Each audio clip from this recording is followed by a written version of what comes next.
So today we're going to be continuing to take a look at a scenario where civilization starts over. In the last episode of the series, we saw the biggest war take place in the series just yet, and if you haven't seen that video, make sure to go watch it, because otherwise you're going to have no clue what's happening in this video. So with World War I out of the way in this timeline, we can go ahead and take a look at the future in the world during post-war. If you enjoyed this video, make sure to leave a like on it and subscribe to the channel if you're new, and let's go ahead and get right into the scenario. So like I just said, this is the world post-war. We can see that the Lime team, the previous strongest country in the world, has collapsed. We see the re-emergence of the red team via unions, and we see the brown team become the dominant power in the world, taking over the #1 spot in both military and economy. Also, thank you guys for pointing out a pretty blatant mistake that I made in the last episode. The purple team colony is supposed to be a part of the Italian Union now. Not really sure how I missed that, but there we go, it's updated. The purple team does still exist though, it's over here in the Balkans. Anyway, today we are going to be starting off over here in the, I guess, the remains of the Lime team. These guys had a civil war, a pretty nasty one too, and they ended up losing it and were reduced over to the Persia/Pakistan area.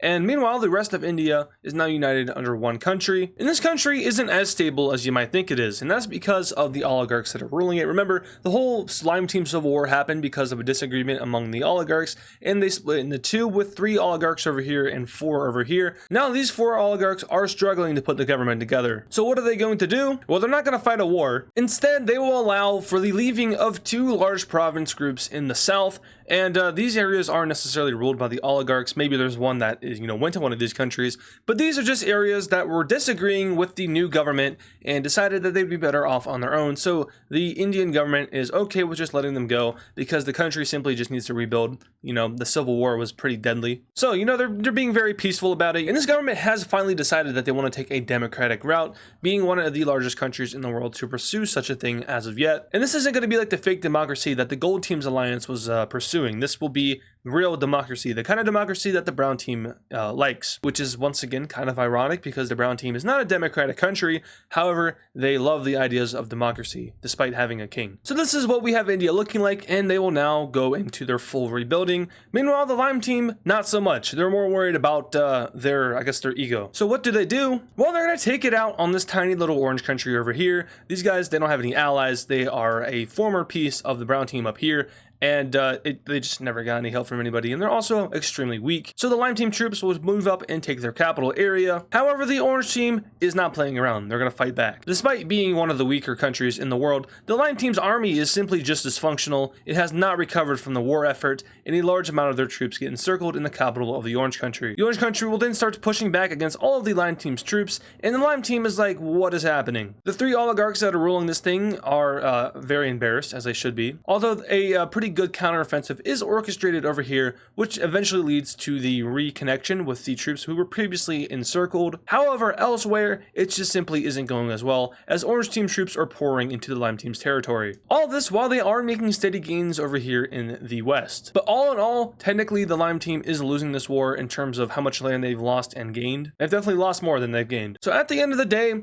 when the Lime team's army is threatening to get rid of the leaders of the Lime team, they will go over to the orange team and force a peace treaty. And said peace treaty will look something like this. They only take 1 province, being this one. And that's kind of an embarrassing feat for the Lime team, who was just the strongest country in the world. They're not worried about it now. Now they will finally go into a rebuilding phase and simply just cut off connection with all of the surrounding countries. They only want to focus on themselves. And that's a stark difference between the Indian team over here, who is kind of branching out to their neighbors in order to get as much help as they can. Now let's go ahead and head over here to North America. Today is the day that we finally fill in the world map. The brown team and the red team will make a Greenland treaty, in which we'll split up the rest of this ginormous island between the 2 countries. Now the brown team is aware of their very large empire, and there is a point in every country's history where they simply just shouldn't expand too much more, and the brown team can still expand a lot.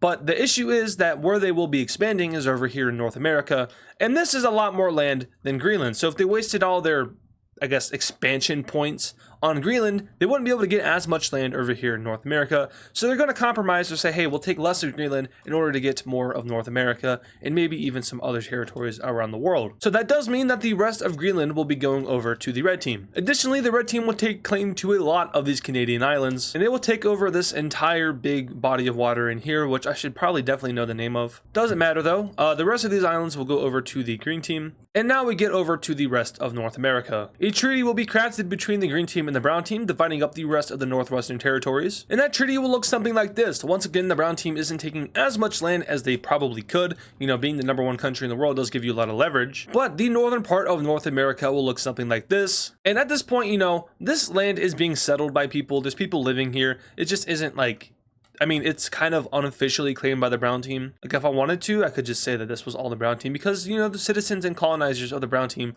are living in all of these areas. It's just that the government hasn't set an official claim there. They have an unofficial one though. Kind of like how earlier in the series they unofficially claimed Alaska. I colored in the unofficial claim and I feel like that could have been kind of confusing. But now that I'm doing the opposite of that, it's even more confusing. So instead of trying to confuse you guys, let's just go ahead and color in like what the actual claim is. There isn't an official peace treaty between the brown team and the dark cyan team around Central America. So it's just kind of where borders meet, and they do meet over here in Guatemala. So this is what North America looks like, totally filled in and totally colonized. The largest country here is obviously going to be the brown team. They take over all of, well, not all of, but a majority of present day United States and Mexico. Actually, they have all of Mexico. They also have all of Belize and a good portion of Western Canada. Now on to South America. This is where it gets kind of interesting. The red team will send out kind of like a memo to the rest of the colonizing countries, or just countries in general in South America. And that memo is this: we are taking this and we are done colonizing, which is a good thing because colonizing is very bad. But they take themselves a good portion of southern South America and leave the rest to the surrounding countries, one of them being this one, which is an offshoot of the Lime team in South America. They will take the southern area down here, officially making probably one of the longest borders in the world, minus this one. But now we can divide up the rest of South America. And a treaty is made between the dark cyan team and yellow team, basically establishing these claims between these two countries. The yellow team will get a good portion of southern Peru and into Bolivia. But now there is one slight issue, and that is that, well, the African Union over here, they don't necessarily want to colonize any more of South America. And the dark cyan team also doesn't want to colonize anymore because their colonies are huge and they've kind of reached their limit in that department. So what happens here? No one wants to take this land. Well, first of all, I'm going to kind of redraw this border a little bit. It looks horrible. I mean, not saying that my borders in general are any good, but that's a little bit better. So anyway, back to this. Well, the African Union will give their colony independence. Now, this colony isn't the strongest of, you know, let go colonies in history, but they are definitely capable of claiming this land for themselves and also working out an official deal on this border. Once again, I'm finding really bad borders. So that goes to them. And here we have South America completely filled in with already 2 independent countries on this continent and also 2 colonizers on this continent. And the 2 independent colonies are actually pretty large. Will they stay this large for the rest of the series? No, they probably won't exist for the rest of the series because I do plan on dragging this thing out for pretty long.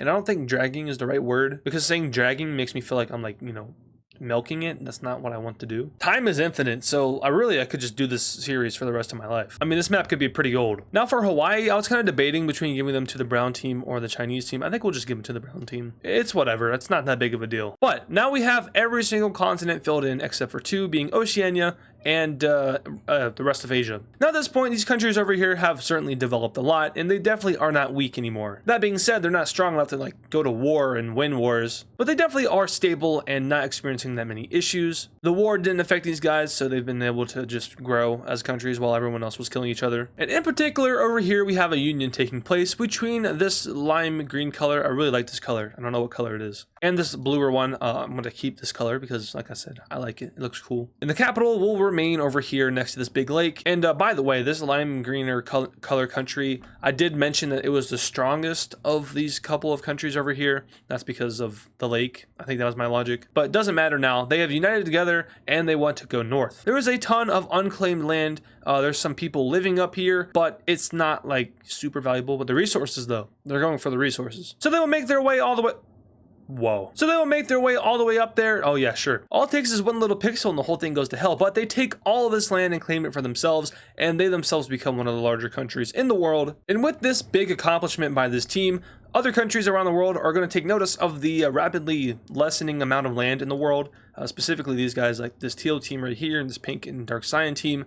They're all like, hey, we want land. So Russia, they are a little bit weak. You know, they just fought that war. They lost a lot of people. They don't really want to have beef with anybody right now since they're rebuilding. So they will kind of like sit down with the teal team and kind of tell them where they can go, because that's what world powers do. They boss everyone around. But they end up drawing something like this. The Russian country gets the rest of that, and the teal country will get all of that. And that looks very nice. Now for the rest of this, it's not going to be as organized. The dark cyan team will just kind of scramble for it all, and they will get all of Siberia for themselves, which honestly probably should have happened way earlier in the series because there was no one else to really compete against them other than Korea, and Korea is a lot weaker than it used to be. So yeah, my bad on bad storytelling. As for the rest of this land, it will go over to the pink team, who is heavily kind of debating on joining in on this Lime Union over here, because of, well, the benefits that would have for both countries. They're a lot closer to areas like Korea. Trade routes, they really aren't important anymore, but they definitely have a lot more trade route. I think I said I would never talk about trade routes ever again, and here we are. Anyway, now Asia is all the way filled in completely, and we can go over here to Oceania. So, the previous colonies held by the Lime team have all disbanded and are their own thing now. None of them are particularly strong, and none of them have the capabilities to really go out and colonize all of Australia. So we're going to be having a foreign power come in here, and that foreign power will be China. They will take over all of Papua New Guinea. They will move into the other areas and islands down over here. There's a lot. We do see the dark cyan team take some of these islands. You know, they're kind of in the area being over here in this part of South America. And the dark cyan team will also take over New Zealand.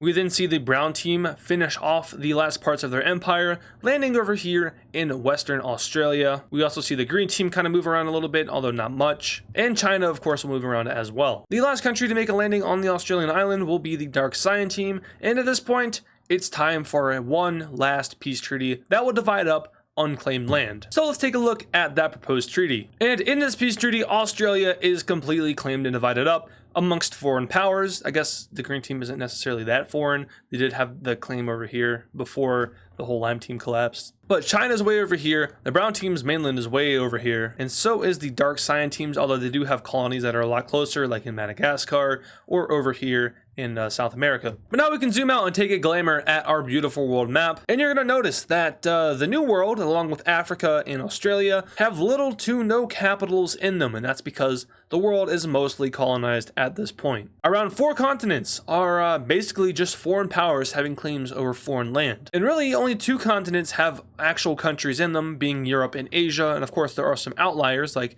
the Indonesian independent countries over here, or the 2 independent countries in South America, and then the occasional independent country in Africa. There's around 3 of them. Nope, there's actually 4. And kind of taking a look at the major cities of the world real quick, I just went through and kind of updated this a little bit. Now, you know, geography is an important matter of everything in the world. For me though, don't care. Now, of course, I poke factor in things like the Himalayas. Like, there's not really any major cities in the Himalayas. And, you know, I also took real-life population density into account. So, like the U.S., a lot of the population is, in just real life, is on the coastal areas. Of course, you had the big Western movement over here that all took place just under a colonizer. Some of this land is new and just settled. I just went ahead and put major cities now so I don't forget later on. But yeah, you can kind of see how the population of the world has grown and where it's all at. So now we head over here to Central Asia. In the last episode, I did say there might be some fun stuff happening over here, and guess what? Well, there is going to be some fun stuff happening. It all starts with the yellow team. These guys are experiencing something called unrest, and that unrest is getting to a point to where this whole region over here is starting to break away from the yellow team due to cultural differences. Their culture more so aligns with that of Russia and the pink team, and the yellow team is kind of authoritative, so they don't really feel comfortable and safe within this empire. Well, it's not really an empire, this country. Sometimes I'll just call countries empires randomly. It's not always true, but it sounds cooler. Anyway, this region will go ahead and break away after there's no progress made between them and the government in equality terms. So the yellow team is now fighting itself a little bit of a rebellion. Only one tiny issue, and that is that the surrounding countries are going to take advantage of the yellow team, and these surrounding countries are none other than the green team and the gray team. Remember, the hate is real over here. So while the yellow team's armies are distracted in these breakaway provinces over here, the green team will start invading into the southern area and start reclaiming what was once theirs. And I do just real quick want to mention that, you know, I saw some people saying that, you know, these countries are thousands of years old, and that's not necessarily true for the reason of government reformation. whenever a government reforms, technically that is a new country, but it has to be like a big overhaul of government. It can't be just like, switching ideologies. That doesn't count. You have to have an overhaul in government, and the red team has been through that plenty of times. Just that the color has kind of stayed the same to show, I guess, the family tree of the red team and how it has gotten to where it is, or more so the lineage of it. Same thing with the blue team. They've gone through some stuff. The Holy Cities Rebellion. Really, the only country that hasn't is like the brown team. China's been through some stuff. They had that war with them that kind of switched them up a little bit. I mean, even Korea, they haven't changed colors, but I'm sure they've been through all types of different governments. And that's kind of like the free will of your mind in this series. I've said this so many times, but I really want to give you guys creativity and control over how this all plays out. I just kind of draw the lines in. You guys can use your head to, make up scenarios for yourselves. Anyway, back to this. Green team troops doing good work against the yellow team. And guess what? The gray team troops are as well, as they enter into yellow team territory. And I just realized I need to draw in new provinces for all the land that has been settled. Oh boy. Possibly another live stream coming up soon, guys. Hopefully soon, because I do go to college in 2 weeks at this point. That's really scary. Oh god. So these two teams are doing detrimental, I almost butchered that really bad, but they're doing detrimental damage to the yellow team. The yellow team is just not in a good position to fight back in this war, and it will officially be over once the pink team gets involved, and the pink team does get involved. And now it's basically just like a war of getting rid of the yellow team, because the yellow team, honestly, it has been one of the more aggressive countries in this region, and it's bad when your rebellion starts to take land from you. So yeah, that starts to happen, and eventually the yellow team government will completely collapse, leading to a peace treaty amongst the dividing powers. And this is the peace treaty that they are able to come up with. So all of this land over here will go to, no, like I said, it only takes one little pixel. All of this land will go over to the gray team, this land over here to the pink team, this land over here to the green team, and finally the rebellion will get its independence as well as a little bit of land. So the yellow team is no more, and Central Asia is looking a lot more divided up, and this blue country, oh boy. The voices are telling me to erase it from existence, however, I will refrain for now. Alrighty, so that is that, and now it's time for one final event of the video. And that, my friends, is the union between the red and the blue team. The pact is complete, and the plan has been fulfilled. If you guys enjoyed today's video, make sure to leave a like on it and subscribe to the channel if you're new, and I'll see you guys in the next one. And of course, thank you to all our super fans. This includes Arentine, Georgie Badev, Serminator, German Edits, HammerToad45, Connor the Gamer, Poland Country Ball, Nevada Garbage Trucks, and DW Cool Dude. Once again, thank you guys.